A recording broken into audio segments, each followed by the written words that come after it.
The village of Enkamb was known for its rich farmlands, strong warriors, and proud traditions. The people were bound by honor, but they were also bound by envy, secrets, and blood feuds. And in the heart of it all stood Semeka, the strongest warrior in the village. Semeka was tall and broad-shouldered, his dark skin gleaming with the sweat of battle. His spear had tasted the flesh of many enemies, and his name was sung in victory songs. The villagers respected him, men envied him, and women adored him. But only one woman truly held his heart, Amma. Amma was the village beauty, her skin dark and smooth like polished ebony. Her eyes were bright with mischief, and her laughter rang like a melody. She and Semeka had been promised to each other since childhood. Their love was a flame that burned fiercely, unchallenged by any other, except for the darkness that lurked in the heart of Uche. Uche had once been Semeka's closest friend. They had trained together, fought together, and dreamed of greatness together. But fate had not been kind to Uche. Though he was strong, he was always second to Semeka. Where Semeka was praised, Uche was overlooked.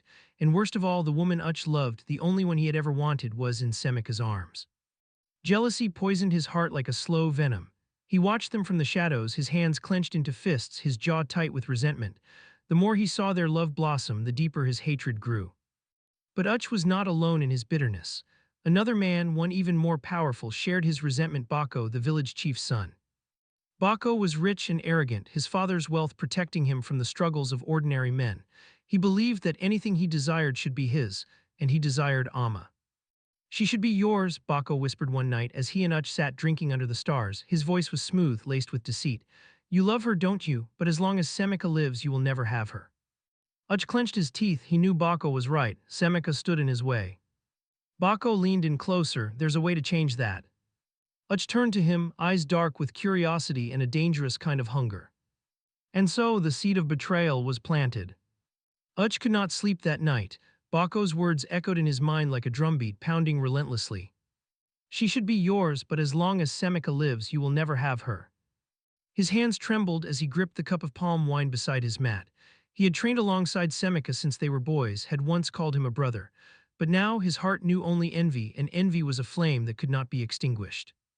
At sunrise, Uche made his decision. He would not fight Semeka in the open. That would be foolish. No, Semeka had to fall in a way that no one would suspect. But he needed help. And so that evening he traveled deep into the forest, past the village borders to the hut of Binta, the feared poison maker. Binta was an old woman, her back bent like a dying tree, her skin wrinkled like dry leather. She lived alone, surrounded by bones, dried herbs, and whispers of dark magic. When Uche arrived, she was waiting for him. "I know why you have come," she rasped, stirring a blackened pot over the fire. The thick, bitter scent of boiling herbs filled the air. "You wish to kill a man." Uche swallowed hard. "Yes." Binta chuckled, a sound like dead leaves scraping against stone. She turned to a shelf and pulled down a small leather pouch. "A single drop of this in his drink," she said, "and he will suffer, not immediately but over days. His body will betray him. He will grow weak, coughing blood until he falls and never rises again." Uche reached for the pouch, but Binta did not let go, her eyes locked onto his. "There is always a price for blood." Uche hesitated. "What do you want?" Binta's lips curled into a knowing smile. "I will take my payment when the time is right." A chill ran down Uche's spine, but he nodded. The pouch of poison felt heavy in his hands. He left the forest that night, his heart pounding, his fate sealed. The next evening, the village held a great feast to celebrate the harvest. Drums thundered, and the scent of roasted meat and fresh yam stew filled the air. Semeka sat at the center, laughing with warriors, his arm wrapped around Amma's waist. He was the picture of strength and happiness, unaware of the betrayal lurking nearby. Uche sat across from him, his hands steady as he reached for a clay cup. Under the table, unseen by all, he poured the poison into Semeka's palm wine. His fingers shook slightly as he slid the cup toward his former friend. Semeka lifted the drink, smiling. "To friendship," he toasted.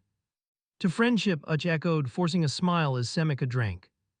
Hours passed. The night was filled with laughter and music, but slowly Semeka's body began to betray him.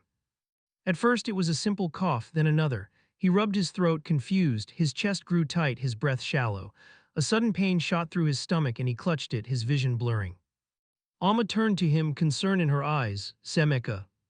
Semeka tried to respond, but blood spewed from his lips. He gasped, his body convulsing. The music stopped. Villagers screamed as Semeka collapsed, writhing in agony. Uche watched, his heart pounding in his chest. It was happening. Semeka was dying. But then Ayana, the village healer, rushed forward. "Move," she commanded, pressing her hands against Semeka's chest. She called for herbs, for water, for the gods' mercy. For hours she fought death itself. And just before dawn, Semeka opened his eyes. He was weak, barely able to move, but he was alive. Uche's blood ran cold. The plan had failed. And if Semeka found out the truth, there would be no place in the world where Uche could hide. Semeka lay on his mat, his body racked with weakness. His once powerful limbs felt like dead weight, his breath shallow, and his throat burned with the bitter taste of blood. He had faced warriors in battle, fought wild beasts, and endured the harshest of training, but this was something else. He knew deep in his bones that someone had tried to kill him. Amma sat beside him, wiping his forehead with a damp cloth. Her eyes, usually full of warmth, were clouded with worry. Ayana had worked tirelessly to keep him alive, but the healer's face carried a silent warning: someone wanted him dead. Outside, the village buzzed with fear and suspicion. The warriors whispered, the elders gathered in hushed meetings, and the women spoke in uneasy tones. Who would dare poison their strongest warrior? Semeka tried to speak, but his voice came out as a dry rasp.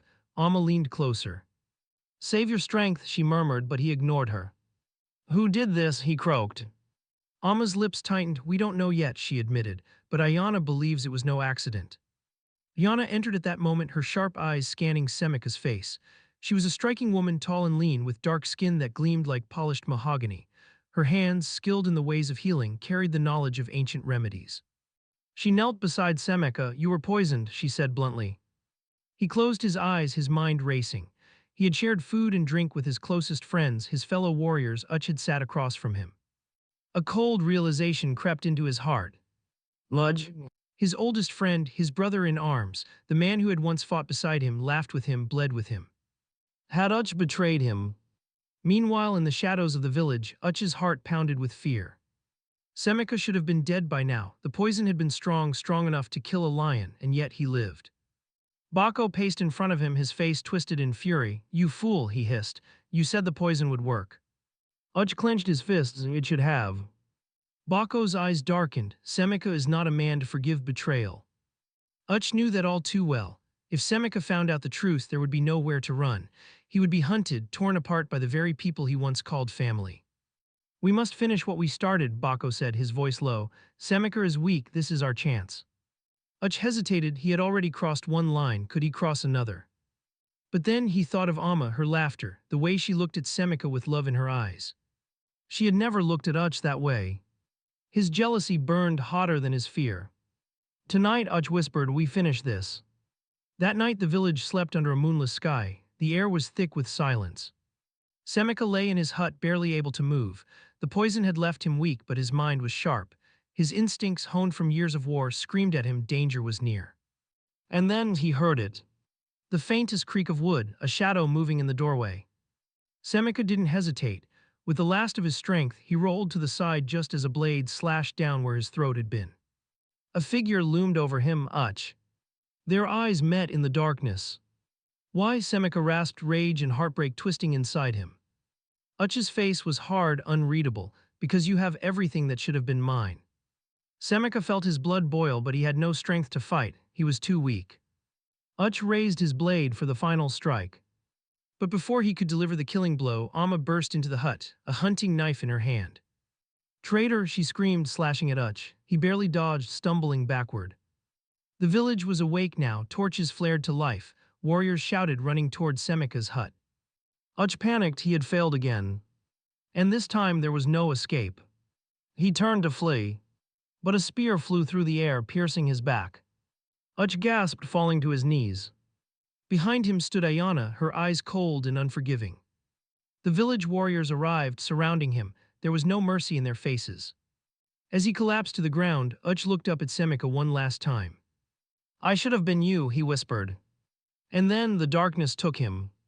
Uche's lifeless body lay sprawled on the ground, blood pooling beneath him. The village was silent, save for the crackling of torches and the heavy breathing of warriors who had just witnessed betrayal end in death. Semeka, still weak, tried to sit up, but Amma pressed a firm hand to his chest. Rest, she whispered, though her own body trembled. Ayana wiped her spear clean with a cloth, her face unreadable. One traitor is dead, she muttered, but the true serpent still slithers. At first, no one understood, but then the realization struck Semeka like a hammer. Uche did not act alone. Bako, the man who had whispered poison into Uche's heart, the one who had stoked the flames of jealousy until Uche was willing to kill his own brother in arms. Semeka's fists clenched, fury and grief warring within him. "Where's Bako?" he rasped. The warriors looked at one another. Bako was gone. At the edge of the village, under the thick cover of night, Bako ran. His heartbeat thundered in his ears, his legs ached, but fear drove him forward. Uche had failed, and now the village knew everything. He could never return.